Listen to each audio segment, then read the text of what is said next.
We are finally wrapping up the Slow Summer Stars Series quilt.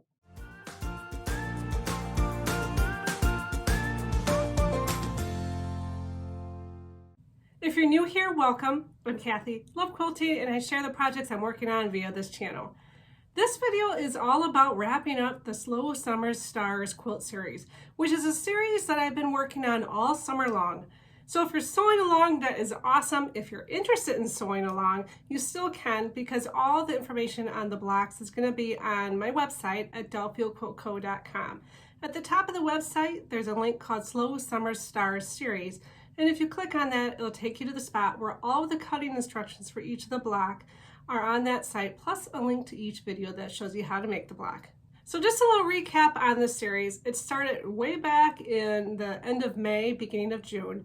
It was 19 blocks total, and all these blocks were around a star theme. So in the first video, I actually take you behind the design a little bit, and I showed you how I made the quilt using the Electric Quilt 8 software. So if you're interested in learning more about that software, I encourage you to go check out that video. So block 1 was the major block that you see throughout the quilt. It's very similar to an Irish chain, but with a star in the middle. And for block 1, we need a total of 17 of those blocks. The other blocks, 2 through 19, you just make one of each, and they're a different variety with lots of different techniques. We've done some Y seams, we've done some no waste 4 at a time flying geese, a lot of those actually. And we did a lot of half square triangles, 2 at a time and 4 at a time. So if you're looking for a series that's going to teach you a lot of different techniques, this might be a good one for you to check out. So before I show you the final product, let me talk a little bit about how I put it together. There are 7 rows total in this quilt and 5 columns. So the first row contains 3 of the star blocks from blocks 2 through 19, and then 2 of the block 1. And the second row contains 3 block 1s and 2 of the stars from blocks 2 through 19. And then you repeat that for a total of the 7 rows. I chose to keep my stars in the order that they appear on this chart, but if you're sewing along, you can certainly sew it in whatever order you like. And then for the borders on this quilt, I did a double border. I did the first one, the inner one, a white border, and I cut those strips 2.5 inches wide. I needed 8 strips total with the fabric. And then same for the outside border. I used the Empire Yellow, and again, I needed the strips 2.5 inches wide, and I cut them the width of the fabric. I needed 8 total for that one as well. And then for the binding, I stuck with that Empire Yellow because I love it so much. And then those strips are 2.5 inches as well, and I used 8 strips total with the fabric. So when I was getting ready to quilt this, I did actually quilt it in 2 sections because it's so big, and I don't have a long arm. So I quilted 3 rows first, and then I put on the other 4 rows and then quilted the rest. And then I did wait to put my borders on until after I had it quilted. So let's take a look at the finished project.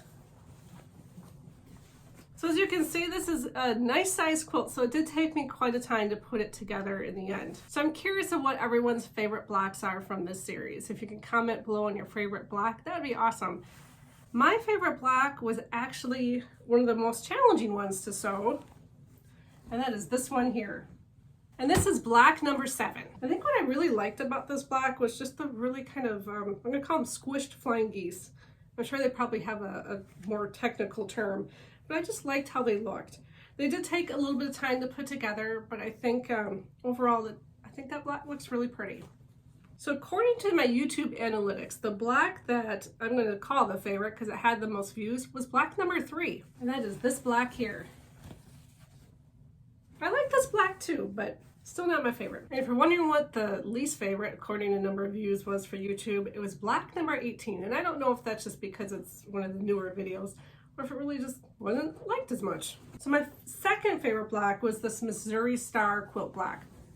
This one was one of my favorites because I used a new technique, which is making the 2 half square triangles first, and then taking those to make 4 flying geese at a time using the no waste method, which was a really quick way to make this block. And you should visit our website and take a look at this one because I do have a cheat sheet if you want to use that technique in different sizes.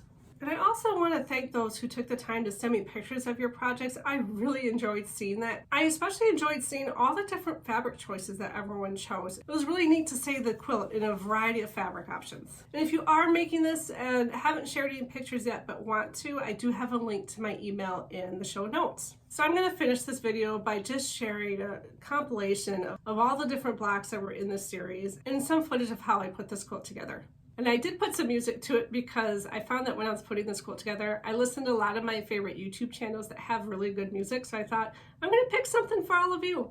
So if you haven't finished it and you need a little background quilting music, or if you have a different project you're working on, you need some music in the background, I hope that you like this one. And don't forget to stick around to the very end because I'll share some more photos of the finished project. I hope that you enjoyed this series.